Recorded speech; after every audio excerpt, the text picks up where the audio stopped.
Olá, sejam muito bem-vindos ao nosso podcast Embalagem em Pauta, um espaço para discutir sobre inovação, sustentabilidade e o futuro das embalagens.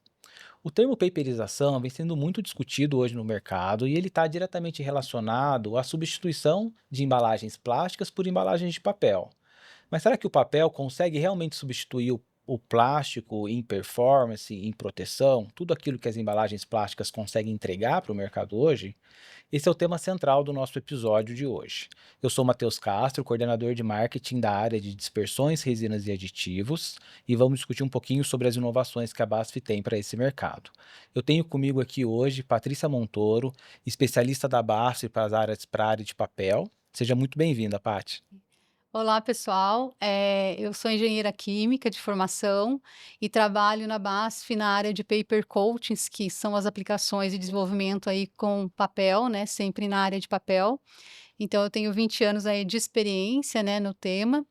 É um prazer estar aqui no Embalagem em Pauta, né, principalmente para discutir um tema tão atual, né, que são as embalagens, a sustentabilidade.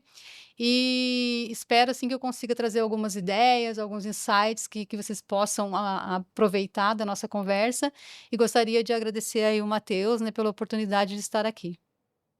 Ai, que legal, Paty. Vamos começar falando um pouquinho sobre as tendências. A gente tem visto cada vez mais marcas apostando nessa transição, nessa mudança de embalagens plásticas e buscando cada vez mais a substituição por embalagens de papel. Como você tem visto essas tendências no mercado hoje? Você vê que os desafios já estão sendo superados? Você tem alguns exemplos que você pode trazer para a gente? Sim, o tema, paperização, né, ele vem aí de uma ideia de resgate, né, dessas embalagens do papel como aí um substrato, né, para a formação dessas embalagens, né. E por que o papel, né? Porque a gente está muito forte e muito ligado no tema sustentabilidade, né, e o papel vem nos ajudar nesse sentido aí dessas embalagens sustentáveis. O tema paperização, então, ele vem aí dessa transformação desse papel, né, que é uma matéria-prima, né, base celulose, que é uma matéria-prima de alta absorção de água, é uma matéria-prima hidrofílica com alta absorção de água, essa é a natureza, né, do papel, até pelos processos produtivos também, ele é um substrato de alta porosidade. Então ele vem ao contrário do que a gente precisa hoje para embalagem. Então a gente precisa dessa mudança, né, desse trabalho junto aí com o que a gente entende que são alguns outros materiais, sejam plásticos, seja resinas, né, que são aí, bem famosas atualmente aí, que é o que está rolando, né, no desenvolvimento desse papel para que melhore, né, esse substrato que é um excelente substrato para se trabalhar, né, mas ele tem que preencher esses requisitos, então a gente precisa trabalhar juntamente com papel e outros materiais para ter alcance, né, dessas performances aí de embalagem. Mas é uma coisa super possível, uma transformação super possível, porque você consegue aí, dar características, propriedades que uma embalagem precisa através desse processo. Ah, é legal, Paty. Você tem alguns exemplos que você tem visto mais uma maior frequência no mercado? Talvez snacks? O que você tem visto aí no Sim. mercado? Hoje a gente vê bastante coisa, né, de embalagens aí, sacolas, principalmente em lojas de roupa, por exemplo, você já não vê tanto sacola plástica, então muitas sacolas, muitos sacos, né, para embalagem mesmo de snacks, chocolate, que aliás os snacks e os chocolates aí são os grandes desafios que a gente tem para embalagem de papel, né, pelo alto índice de gordura. Então você precisa de uma barreira aí um pouco mais reforçada, né, e os famosos também copos de papel, né, e os canudos, né, que estão aí forte no mercado, né, tem, opiniões sobre isso, né, mas aí entra a parte também do consumidor, da gente também, abraçar essa ideia, no sentido de uma necessidade aí de um desenvolvimento que a gente precisa aí, né, para o planeta mesmo, né. É verdade. Ah, é legal ver esses exemplos reais, né, eles deixam de uma forma um pouquinho mais concreta pra gente. Acho que quando a gente enxerga ali o copo ou a embalagem de chocolate, por exemplo, igual você colocou, a gente vê um avanço realmente. Ou até as sacolas que você comentou, que a gente realmente não vê muito no mercado hoje, lojas com sacola. Lógico que ainda vê, mas a gente já vê uma tendência e uma busca por embalagens de papel. Agora falando um pouquinho sobre a indústria de papel, a gente vê que a gente precisa avançar, você comentou um pouquinho do papel base, né, que ele precisa ter umas características também, e que isso combinado com outras tecnologias é que vai realmente garantir a possível transição de uma embalagem, por exemplo, de plástico para uma embalagem de papel. Quais são os principais requisitos técnicos que você vem sendo que vem pedindo para você, por exemplo: "Ah, eu preciso de uma embalagem de papel que substitua uma plástica e o requisito é esse". Você tem alguns exemplos nesse sentido pra gente?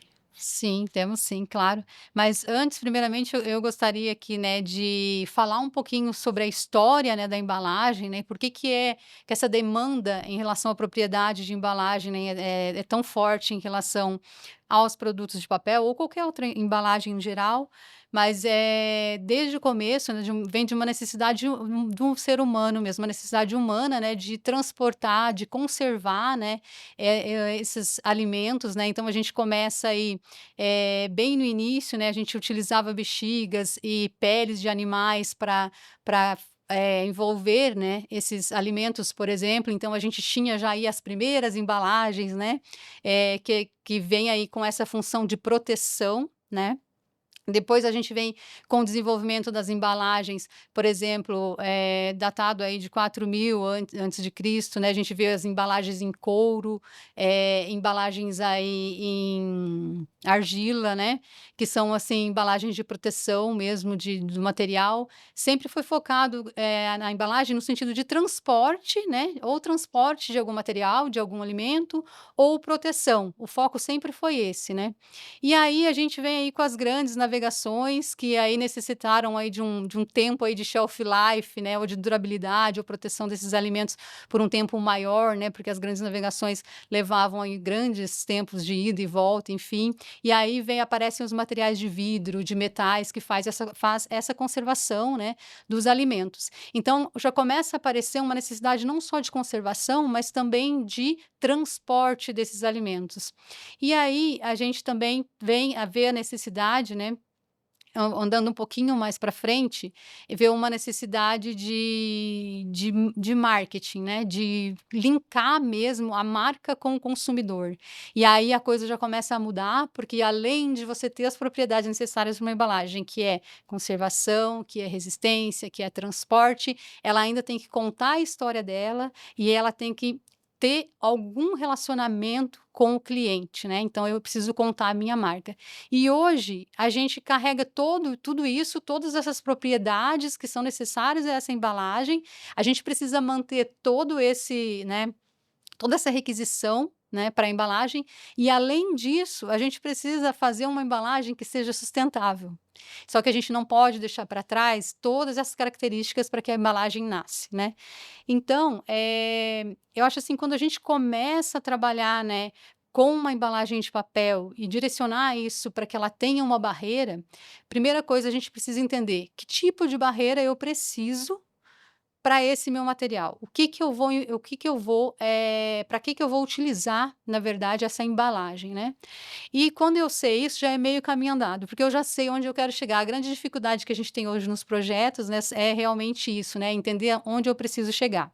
Fora isso, a gente tem que entender que independente da solução que a gente utilize para dar essa propriedade ao papel, que como a gente já falou, né, é uma base muito absorvente, muito porosa, então ela não tem esse fechamento, independente do material que você vai colocar nesse papel, você precisa entender, para que aplicação. Eu preciso de uma embalagem que suporte a gordura, eu preciso de uma embalagem que suporte somente a água, né. Então, a gente tem vários tipos de barreiras, e aí a gente falando um pouquinho, já puxando aqui brasa para o nosso assado, das soluções base água, né, que são aí, que é o que está muito forte no mercado, né, para essa embalagem. Você precisa entender, essa solução ela precisa ter barreira. A água e gordura é barreira líquidos, então eu tenho que ter um material, tecnicamente falando, que, performe em relação à difusão do material, né, desculpa, a capilaridade desse material, que eu entendo que o papel tem, então eu tenho que retardar essa capilaridade, eu tenho que fechar para que essa substância, ou água ou gordura, né, ou qualquer líquido, não seja absorvido por essa embalagem.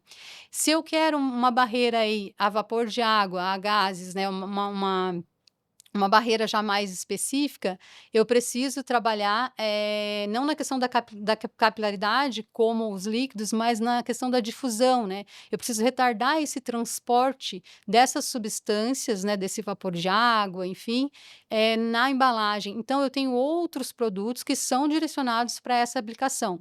Então, resumidamente, eu preciso entender o que eu preciso e qual o produto que eu consigo usar para essa aplicação, né. Esse é o primeiro caminho aí. E claro, tenho que conhecer toda a parte de aplicação, né, toda a parte da parte produtiva mesmo do meu papel, do meu revestimento de barreira, eu preciso entender, eu preciso saber quanto de gramatura eu preciso aplicar, eu preciso de multicamadas, a gente sabe que as multicamadas elas vêm aí, nos ajudam nessa aplicação e nessa performance também. Então realmente direcionar primeiramente o trabalho, né, para que você faça uma aplicação correta e você acerte e alcance principalmente o objetivo aí com essa embalagem. Hum. A gente falou um pouquinho do começo, né, da paperização e os desafios que a gente ainda tem que superar, e eu acho que as barreiras entram muito nesse sentido, né. Sim, E vejo que só com inovação, pensar junto, colaboração é que a gente vai conseguir realmente entender a característica do papel, o mercado para onde vai ser aplicado, como isso vai ser aplicado, para isso. conseguir fazer a melhor indicação aí da solução. Então eu queria propor agora que a gente tentasse fazer meio que um bate-bola aqui, aonde eu posso trazer os desafios que a gente tem a enfrentar, vamos dizer, com a Uhum. embalagem de papel, e você traz para a gente como que a base pode contribuir para superar esse desafio. Pode ser? Perfeito, vamos lá. Então tá bom. É legal, vamos lá então. O primeiro desafio que eu tenho aqui seriam as barreiras funcionais, né? A gente fala que barreiras funcionais, como você bem comentou, pode ser uma solução, uma inovação que vem aí para ajudar a fechar o papel, vamos dizer assim, Sim, sim. mas essa barreira não pode impactar, por exemplo, em repopabilidade, porque senão a gente interrompe aí essa circularidade tão importante se a gente for pensar numa embalagem no geral, ainda mais para embalagem de papel. Como que a BASF vem atuado nessa questão de ter uma barreira, mas que não impacte em processo como de repolpabilidade, por exemplo? Sim. Como esse processo todo, né, o foco aqui, lógico, é performance da embalagem, mas também né, a gente está aí sempre alinhado com a sustentabilidade, né, a gente tentar fazer essa transição, que é uma transição possível, sim, né. Claro que, a gente não vai conseguir substituir todas as embalagens existentes hoje no mercado por papel, também não tem por que isso, né, o papel consegue trabalhar junto com vários materiais, né, e tem até algumas aplicações aí que a gente realmente não consegue trabalhar com 100% papel, mas a BASF vem, nesse mercado e aí eu tenho feito vários trabalhado junto, né, muito perto aos clientes, né, muito próximo aos clientes, aos convertedores, né, e em relação ao desenvolvimento dessas embalagens, e a BASF consegue aí atuar, né, na parte das resinas, né, nessa parte que foi comentado, né, em relação qual aplicação você precisa. Então a gente entraria aí com as resinas, né, sempre base água para garantir essa questão de repolpabilidade, né, das embalagens, que é o nosso foco principal hoje, né, nos desenvolvimentos. E as resinas, no caso da BASF, são conhecidas, né, como linha Epotal, que são soluções aí, resinas base água, que trabalham aí nesse projeto, de barreira. A gente trabalha juntamente com os clientes e respondendo a essa necessidade que a gente tem hoje para embalagens, né. Ah, legal. E quando a gente fala da substituição, por exemplo, do polietileno extrusado em embalagem de papel, que tem também esse objetivo de conferir aí características de barreira a esse papel, né? Sim. Como que a Basf tem trabalhado, seja no mercado de copos ou no mercado de embalagens, de caixas no geral? Sim. Essa substituição, né, de polietileno, a gente vê bastante falar, claro que isso são né, a gente entende que são várias embalagens, vários tipos também, mas a gente escuta bastante também isso para copos, né, para bandejas, então, a gente hoje, assim, trabalha, a gente tem um produto inclusive para essa aplicação, né, em outras regiões isso já está bem desenvolvido, e aqui no local, né, a gente está trabalhando num produto aí, a gente, que garanta todas essas propriedades. Seria um produto aí, de produto único, aplicação única, né, sem precisar de um prime, por exemplo. Então a gente está em desenvolvimento em relação a esses produtos e a gente pretende aí, né, alcançar as propriedades, né, que são necessárias aí para que a gente faça essa substituição e tenha esses materiais aí no mercado. Legal. Um outro ponto importante que eu vejo, você mencionou um pouquinho também já sobre isso, que é o como a embalagem ela atua como a ponte direta, talvez, da marca com o consumidor final, Sim, e a importância, não só a importância, mas como isso vem sendo utilizado muitas vezes como uma ferramenta de propaganda e de marketing. Mas sim. para isso a gente precisa garantir que o papel consiga receber uma impressão adequada. Como que a BASF, quais são outras ofertas que a BASF tem quando a gente pensar, eu quero que o meu papel, cartão tenha uma boa printabilidade, por exemplo. Que soluções a BASF tem, além das barreiras que a gente já mencionou, que vão Uhum. garantir aí uma qualidade, esse tipo de característica, né, para o papel? Sim. A BASF também tem soluções, né, para essa aplicação. Então, aí a gente está falando da nossa linha Stironal e Acronal, né, que são ligantes para tinta couché, né, tinta coating, que é uma tinta que reveste aí o papel, né. Porque além de todas as propriedades de performance que a embalagem precisa ter, além disso ela tem que ser bonita, né.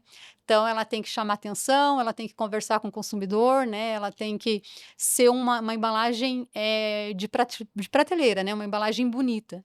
Então essas linhas entram aí, né, na formulação de tinta de revestimento para papel e trazem aí as propriedades de uma excelente impressão, né, excelente resistência, e você consegue não só com a linha Epotal, responder às propriedades que são requisitadas em relação à performance de barreira, mas também com essa linha de ligantes, né, que vem aí para fazer o revestimento externo dessa embalagem e receber, né, a printabilidade, o desenho, a marca, que é que conecta diretamente aí com o fornecedor. E também para essa mesma tinta, a gente tem os aditivos, né, que são também a linha Corosol, como espessantes, a linha de dispersantes, Dispex, que a gente chama aí como Dispex, enfim, para também trabalhar junto aí e chegar no final numa embalagem aí que seja 100% performance, mas também que tenha essa questão aí de marketing, né, de impressão, né, que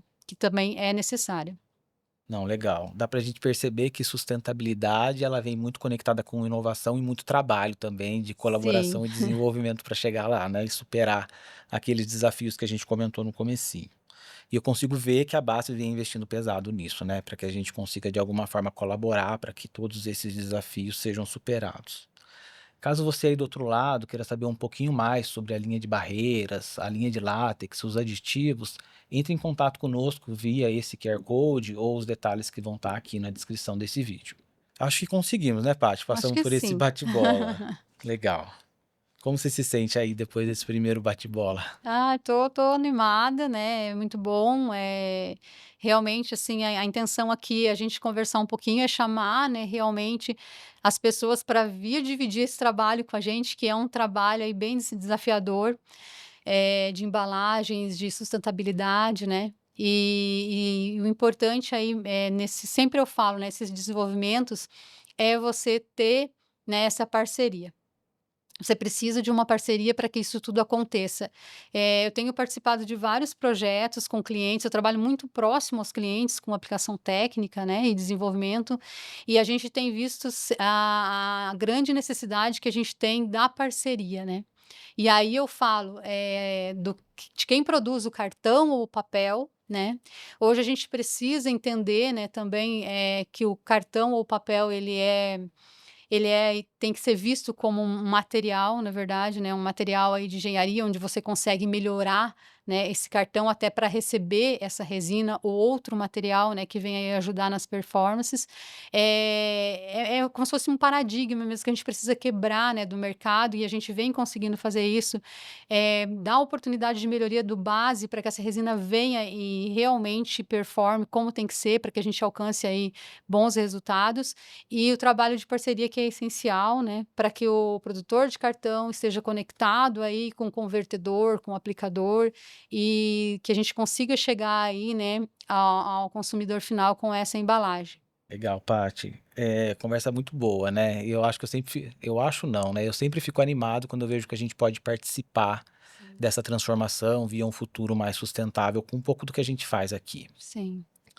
Falamos um pouco então de paperização, as tecnologias que a BASF tem a oferecer, como a gente entende que só com colaboração e parceria a gente vai efetivamente conseguir superar os desafios levantados no começo da nossa conversa. Pensando para quem está do outro lado, o que você diria que é chave? A pessoa vai começar a pensar no design de uma embalagem, em um novo projeto. O que você destacaria, dentre todos esses pontos que a gente comentou, como um ponto-chave? Ah, isso aqui a gente não pode esquecer.